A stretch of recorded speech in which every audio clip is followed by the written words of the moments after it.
Hello, Brian Weeks here again with another contract consideration. This video clip will deal with the topic of dealing with delays.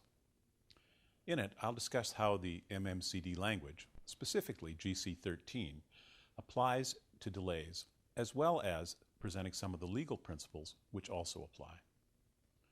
Delays are only claimed by contractors, but only the contract administrator, or CA, can make the initial decision on both the claim's validity, or its entitlement, and its quantum, that is, the eligible amount of adjustment in time and or money.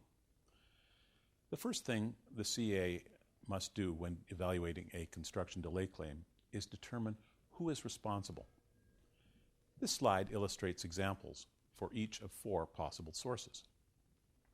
Number one, an owner can cause delays by not providing the notice to proceed on time, by not having all owner permits in place in time, or by failing to make the entire site available when promised.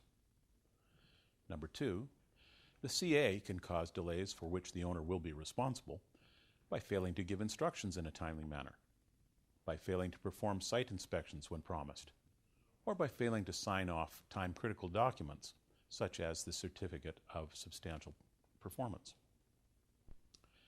Contractors can cause delays in uncountable ways. For example, failing to provide adequate resources to meet the schedule, failing to provide enough lead time to get necessary instructions from the CA, or failing to properly supervise subcontractors. Then the last category is delays that are caused by neither party, things that are beyond the control of both of them. For example, abnormal weather, labor disputes, common carrier unavailability, or infrastructure failures such as power outages.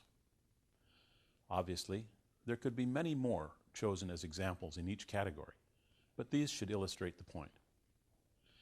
The reason the CA needs to know who is responsible for the delay is to properly evaluate the contractor's entitlement. Look at this summary. It is pretty logical. Each party bears their own responsibility totally. Delays caused by nature or other parties have shared consequences, with owners extending the time and contractors bearing the costs. Note that in only one case does a contractor become entitled to additional funds. That is where the owner is the cause of the delay. However, because the MMCD does not say otherwise, common law applies another restriction on this process. It centers around the question of whether the activities that the owner delayed were on the critical path. Let's define that before proceeding. The critical path through a project schedule is the planned path which enables the project to be completed in the shortest possible time.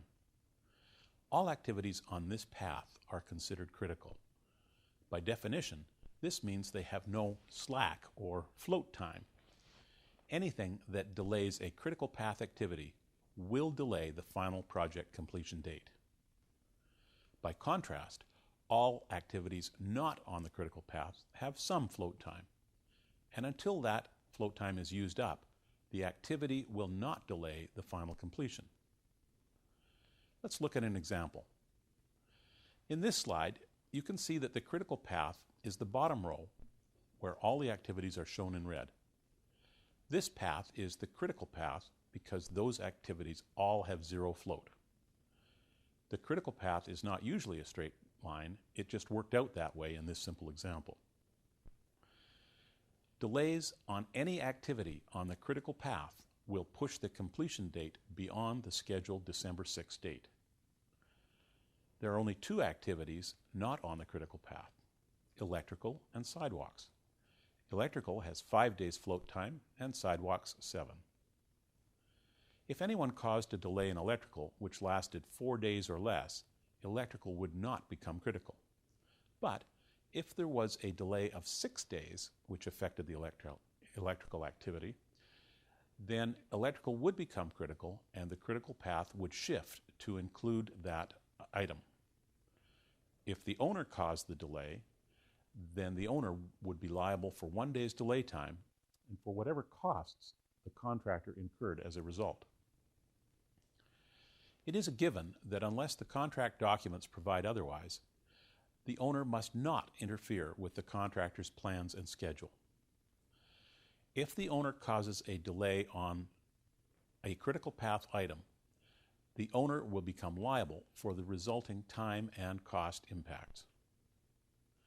It does not matter if the delay which the owner created did not cause the contractor to miss a milestone date. The owner is still liable because the contractor owns the float.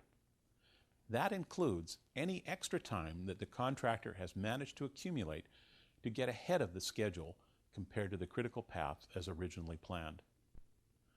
However, if the owner-caused delay affects one or more activities which are not on the critical path, then the contractor is entitled to legitimate resulting costs only, not a time extension.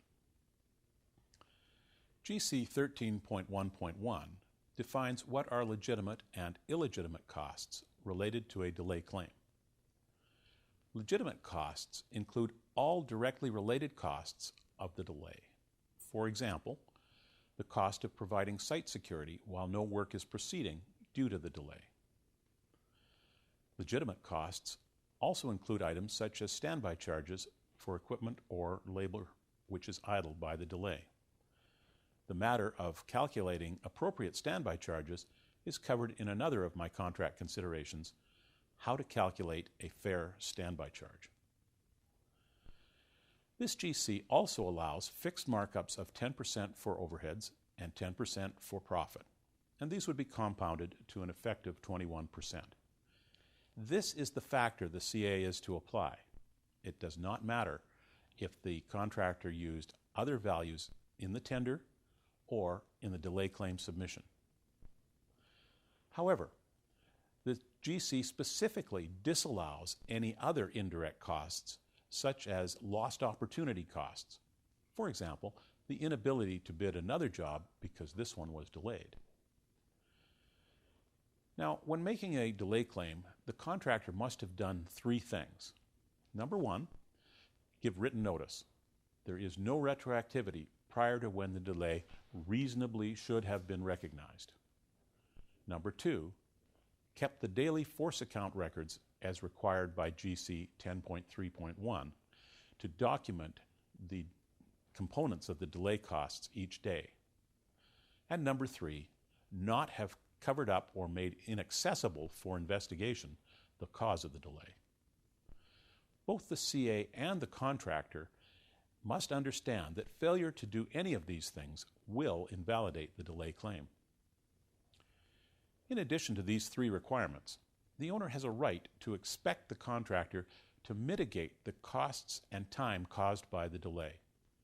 It is not sufficient to just not take advantage of the delay. The contractor must actively try to mitigate its effects. It is one of the duties of the contract administrator to evaluate the contractor's efforts in this regard. GC 13.7 says that this must be taken into account when doing the determination of the quantum of the adjustment. So, to summarize, the cause of the delay determines whether the contractor gets time, money, both, or neither. Number two, it does not matter if the contractor is ahead of schedule. If the owner or CA caused the delay, the contractor is due some adjustment. Number three, when the owner or CA caused the delay, the contractor gets money only if the activities were on the critical path. Otherwise, the adjustment is for time only.